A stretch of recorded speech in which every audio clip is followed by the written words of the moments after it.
Capítulo 4. Partida para os lugares altos. Era a manhã de um belo dia. O vale dormia o seu sono tranquilo, os únicos sons eram o murmúrio alegre dos regatos e o chilrear jubiloso dos passarinhos. O orvalho brilhava no gramado e as flores silvestres cintilavam como pequenas joias. Especialmente belas eram as anêmonas, silvestres, púrpuras, vermelhas, escarlates, que salpicavam as pastagens e erguiam as faces mimosas através dos solitários espinhos. Às vezes, o pastor e Grande Medrosa andavam por caminhos forrados de milhares de minúsculas florzinhas delicadas e graciosas, formando no seu conjunto brilhante um tapete, o mais rico tapete já visto, nem mesmo em palácios reais. Uma vez, o pastor curvou-se, tocou gentilmente as florzinhas e disse sorrindo: Viva a doçura desse ambiente! E você descobrirá que o amor está espalhando um tapete de flores debaixo de seus pés. Eu tenho sempre admirado as flores silvestres, disse ela olhando séria, e prosseguiu. Parece estranho que tão grande multidão delas brotem e floresçam em lugares agrestes, onde talvez ninguém as veja e onde cabras e cabritos monteses podem pisá-las e destruí-las. Elas dão tanta beleza e doçura, contudo, não há ninguém que tire proveito delas e as aprecie. Era belo o olhar que o pastor lhe dirigiu ao dizer: Nada do que meu pai e eu fizemos se perde. As flores agrestes têm uma bela lição a ensinar. Elas se entregam voluntárias, confiantes, mesmo que ninguém as aprecie. É como se cantassem alegre canção a elas próprias acerca da felicidade de amar, mesmo nada recebendo em troca. Vou lhe dizer uma importante verdade que poucos aprendem. As maiores belezas da alma humana, suas grandes vitórias e esplêndidas realizações, são sempre aquelas que ninguém conhece e que nem de leve podem ser descobertas. Cada resposta íntima do coração humano ao amor, cada conquista sobre o egoísmo é a nova flor na árvore do amor. Até a simples, obscura e silenciosa vida que o mundo desconhece, continuou o pastor, é verdadeiro jardim de deleites onde as flores e os frutos do amor alcançam perfeição, ao ponto de o próprio rei do amor por ele passear e alegrar-se com seus amigos. Alguns dos meus servos têm obtido, na verdade, grandes e visíveis vitórias, e são muito amados e reverenciados por outras pessoas, mas muitas vezes suas maiores conquistas assemelham-se a flores silvestres, que geralmente vivem no anonimato. Aprenda essa lição agora, aqui embaixo do vale, pois quando você estiver passando pelos lugares íngremes e escabrosos das montanhas, ela lhe será de grande conforto. Venha, os pássaros estão cantando alegres, acrescentou o pastor. Juntemo-nos a eles, e as flores nos dirão o tema do seu cântico. Então, enquanto se dirigiam ao rio através do vale, eles entoavam juntos, cada qual por sua vez, os versos de outra antiga canção do velho inário do pastor. Cantares 2, do 1 ao 4 e 7.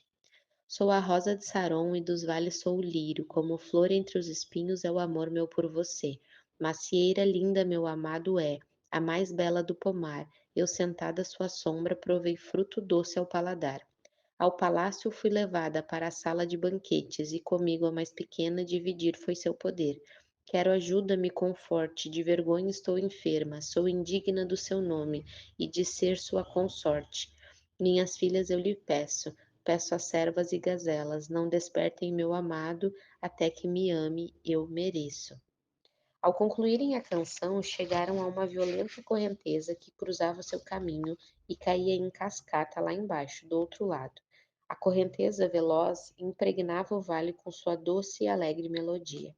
Enquanto o pastor tomava em seus braços grande medrosa para transpor pedras úmidas e escorregadias, ela lhe disse: Gostaria de saber o que a água canta. Às vezes, no silêncio da noite, deitada em minha cama, eu escutava a voz do regato que passa pelo jardim do meu chalé. É uma voz a um tempo tão feliz e ansiosa que parece repetir e repetir para si mesma alguma secreta e amorável mensagem.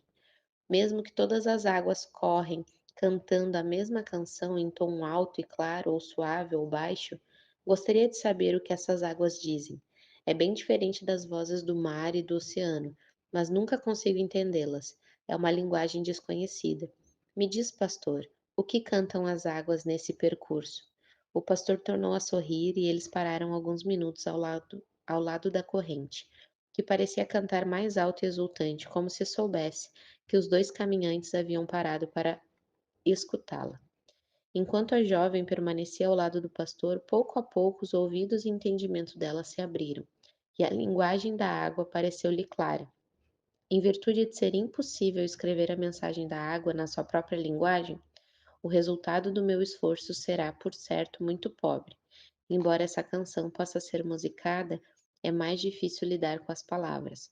Era mais ou menos assim: Canção das Águas.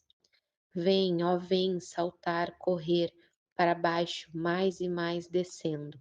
A cada dia, quanta alegria, até lá embaixo chegar enfim. É a lei da vida, lei querida, que coisa linda ir descendo, doce anelo, desejo ardente, correr, descer, muito mais ainda. Um grito ingente, noite e dia, nos chama sempre para ir, buscando os vales, pular, fluir, atenta sempre ao chamado seu, até lá embaixo chegar enfim. Doce anelo, desejo ardente, correr, descer, voltar, subir. Disse Grande Medrosa. É muito interessante, depois de ouvir durante alguns minutos e descobrir que ouvia, repetido e muitas vezes, embora por milhares de variações de pequenos trinados, murmúrios, acompanhando de longos suspiros. Vamos descer mais e mais. A água parece cantar alegremente, pois tem pressa de descer aos lugares mais baixos. Se é assim, como me chamas, pastor, para os lugares altos? Qual o sentido de tudo isso? Respondeu o pastor: Os lugares altos são o começo da jornada para o lugar mais baixo do mundo. Quando você tiver pés de corça e puder saltar pelas montanhas e colinas, estará habilitada, como eu, a correr dos lugares mais altos aos mais baixos, em alegre altruísmo, e depois voltar às montanhas. Você estará habilitada a chegar aos lugares altos mais rápido que as águias, pois é somente lá, nos lugares altos do amor, que qualquer pessoa recebe o poder de derramar-se a si mesma em total autodoação. Essas palavras pareciam estranhas e misteriosas, mas agora que seus ouvidos haviam sido abertos, ela poderia ouvir e entender a canção que se repetia mais e mais por todos os regatos e ribeiros que lhe cruzassem o caminho ou corressem ao seu lado. Parecia também que as flores agrestes cantavam o mesmo tipo de canção, na sua linguagem colorida, que, como no caso da água, só poderia dar entendimento pelo coração, não pela mente. Pareciam formar um coro de milhares e milhares em suas diferentes notas coloridas. É a lei da vida, saber quão doce é dar, dar. Depois disso, Grande Medrosa sentiu que todos os pássaros chilreavam e trinavam com inúmeras variações um tema delicado também, mas como uma música que se repetia todo o tempo. Seres alados sabem cantar, como é bom poder amar. Nunca imaginei antes, disse ela de repente, que o vale fosse um lugar tão bonito e tão cheio de melodias. O pastor sorriu e disse: Só o amor pode realmente entender a música, a beleza e a alegria plantada no coração de todas as criaturas. Esqueceu-se de que há dias eu plantei a semente do amor em seu coração? É esse amor que lhe permite ouvir e ver coisas antes despercebidas. Como o amor está crescendo em você, continuou o pastor, ainda você virá a entender muitas coisas com as quais nunca antes sonhou. Desenvolverá o dom de entender muitas línguas desconhecidas e aprenderá a falar a própria linguagem do amor também. Mas primeiro terá de aprender a soletrar o alfabeto do amor e a desenvolver os pés de corça. Ambas essas coisas você aprenderá durante a jornada. Estamos agora à margem do rio, e do outro lado dele começa os sopés da montanha, onde duas guias esperam por você. Era estranho, por certo maravilhoso, pensava ela, que ele tivesse alcançado o rio tão depressa e estivessem próximos já da montanha. Segura pela mão do pastor e amparada pela sua força, ela se havia realmente esquecido do seu defeito físico, nem consciência tinha da canseira ou da fraqueza. Oh, se ele próprio pudesse levá-la por todo o caminho nos lugares montanhosos, em vez de entregá-la aos cuidados de outros guias. Pensando nisso, ela implorou: Tu mesmo não pode me guiar sempre? Quando estou contigo, me sinto tão forte. Tenho certeza de que ninguém além de ti poderá me levar aos lugares altos. Ele olhou para ela com bondade e respondeu bem calmo: Grande medrosa, eu poderei atender o seu desejo. Eu poderia atender ao seu desejo. Eu mesmo poderia transportá-la aos lugares altos em vez de obrigá-la a subir sozinha. Entretanto, se assim eu fizesse, você nunca seria capaz de desenvolver os pés de corça e acompanhar-me aonde quer que eu fosse. Agora, se você subir as alturas por si mesma com as companheiras escolhidas por mim, muito embora tenha de percorrer um caminho longo, em alguns pontos muito difícil, eu lhe prometo que no final você terá pés de corça. Além disso, prosseguiu o pastor, você será capaz de ir comigo saltando pelas montanhas e fará a subida e a descida num abrir e fechar de olhos. Ainda tem mais. Se eu levá-lo aos lugares altos agora, apenas com uma pequena semente do amor em seu coração, você não estará apta para viver no reino do amor. Você terá ainda de ficar do lado de fora em lugares não muito altos, até mesmo ao alcance dos seus inimigos. Alguns deles, você sabe, podem visitar os lugares baixos da montanha, advertiu o pastor. Não tenho dúvida de que você os encontrará ao subir. Foi por isso que escolhi com cuidado para você dois dos melhores guias e mais fortes guias. Eu lhe garanto, entretanto, que nunca, por um momento sequer, estarei fora do seu alcance ou pedido de socorro, mesmo que você não possa me ver. Será como se eu estivesse presente ao seu lado todo o tempo, muito embora invisível. Minha promessa fiel é que esta jornada tenha a finalidade de desenvolver pés de corça em você. E me darás outro nome quando eu alcançar o topo? Perguntou Grande Medrosa. De repente parecia ter se tornado surda a música ao seu redor e de novo cheia de temores. Sim, por certo. Quando a flor do amor estiver pronta para desabrochar em seu coração, você será correspondida no amor e receberá novo nome, replicou o pastor. Ao alcançar a ponte, ela parou e olhou o caminho percorrido. O vale parecia verde e tranquilo, enquanto as montanhas, cujos pés logo chegariam, erguiam-se acima deles como gigantescas torres ameaçadoras. Lá ao longe estavam as árvores ao redor da Vila Grande Apreensão, e com repentina dor ela avistou os ajudantes do pastor no seu alegre trabalho, os rebanhos vagando pelas pastagens. Avistou também o tranquilo e pequeno chalé branco onde havia morado. Enquanto essas coisas surgiam, lágrimas começaram a subir-lhe aos olhos e o espinho espetou o coração. Mas quase de imediato ela se virou e disse ao pastor agradecida: Eu confiarei em ti e farei tudo o que quiser. Nesse momento, o pastor olhou para o rosto da sua acompanhante, sorrindo com doçura e disse algo nunca dito antes. Você tem verdadeira beleza, Grande Medrosa. Tem olhos tão confiantes. Confiança é uma das mais belas coisas no mundo. A confiança refletida em seus olhos faz você mais bela que uma gentil rainha. Estavam agora sobre a ponte e em pouco tempo alcançariam o pé das montanhas, onde começavam os primeiros aclives. Aqui e ali, grandes pedras se espalhavam ao redor. Grande Medrosa avistou os vultos de duas mulheres de rosto velado, assentadas numa rocha à beira do caminho, já quase no sopé da montanha. Ao se aproximarem, ela e o pastor, as duas mulheres se ergueram e em silêncio curvaram-se reverentemente diante deles. Aqui estão suas duas guias, disse o pastor, e de agora em diante, até atravessarem os lugares íngremes e difíceis, elas serão suas companheiras e auxiliares. A jovem olhou-as cheias de medo. Elas eram altas e de forte compleição. Mas por que traziam um rosto tapado? Por que escondiam a face? Quanto mais ela olhava para as duas mulheres, mais se aterrorizava. Elas eram silenciosas, fortes e cheias de mistério. Por que não falavam? Por que nem mesmo fizeram um gesto de saudação? Perguntou baixinho ao pastor: Quem são elas? Podes dizer-me seus nomes? Por que elas não falam comigo? Elas são mudas? Não, elas não são mudas, disse o pastor em voz baixa.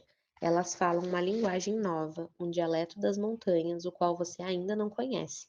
Porém, à medida que as acompanhar, pouco a pouco entenderá as palavras delas. E elas são ótimas professoras também. Poucas há melhores que elas. Quanto aos seus nomes, eu os darei na sua língua, para que você entenda. Mais tarde você aprenderá os nomes na língua delas. Esta, disse ele, indicando a primeira das duas silenciosas, chama-se Tristeza. A outra é sua irmã gêmea e chama-se Sofrimento. Pobre grande medrosa, seu rosto se empalideceu e ela tremeu da cabeça aos pés. Sentiu-se desfalecer e apoiou-se no pastor para não cair. Eu não posso ir com elas, gaguejou. Não posso, não posso. Ó meu senhor e pastor, por que fizesse isso comigo? Como posso viajar na companhia delas? Isso é mais do que posso suportar.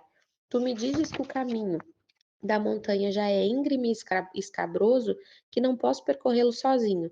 Então, por que me fazes andar com tristeza e sofrimento como companhias? Não poderia me dar paz e alegria, que me fortalecesse e encorajasse na jornada tão difícil? Nunca esperei que tivesse coragem de fazer isso comigo. E então se debulhou em lágrimas. O rosto do pastor assumiu uma estranha expressão ao ouvir esse desabafo. Então, olhando as duas figuras, enquanto falava, ele respondeu com gentileza: Alegria e paz são essas as companheiras que escolheria? Lembre-se de que me prometeu aceitar as auxiliares que eu lhe indicasse, certa de que eu escolheria o melhor para você. Você confia em mim? Está disposta a ir com elas ou prefere voltar ao vale, à sua família temores e ao próprio covardia? Ela estremeceu. A escolha parecia terrível. O medo ela conhecia muito bem. Tristeza e sofrimento sempre lhe pareceram as mais terríveis coisas que poderia encontrar. Como seguir com elas e abandonar-se ao seu poder e controle? Parecia impossível. Então ela olhou o pastor e de súbito sentiu que não podia duvidar dele, nem voltar atrás, que se ela não fosse capaz de amar a ninguém no mundo, mesmo trêmula de susto, sentindo-se miserável, ela ainda assim o amaria. Mesmo que ele pedisse o impossível, ela não recusaria. Olhando-o com pesar, ela disse: Se eu quero voltar atrás, ó pastor, para quem eu iria? No mundo todo eu só tenho a ti. Ajuda-me a seguir-te, mesmo que isso pareça impossível. Ajuda-me a confiar em ti, tanto quanto eu desejo te amar. O pastor, ao ouvir essas palavras, ergueu a cabeça e soltou uma gargalhada. Um gargalhar cheio de júbilo, de gozo, de triunfo. O gargalhar de triunfo ecoou pelas paredes das rochas do pequeno desfiladeiro até chegar ao pé da montanha. O eco parecia subir de rocha em rocha até chegar aos picos mais altos da montanha e aos poucos morrer nos céus. Silenciada, a última nota, a voz do pastor soou mansa. Tu és toda formosa, querida minha, e em ti não há defeito, e acrescentou: Não tema, grande medrosa, creia somente. Prometo que você não será humilhada. Siga com tristeza e sofrimento. Se não consegue aceitá-las agora, quando chegar aos lugares difíceis e não puder caminhar sozinha, coloque as mãos confiantes nas mãos delas e elas a conduzirão exatamente aonde desejo que você vá. Ela permaneceu em silêncio, olhando o pastor, cujo olhar agora era exultante, o olhar de quem, acima de tudo, se alegra em salvar e libertar.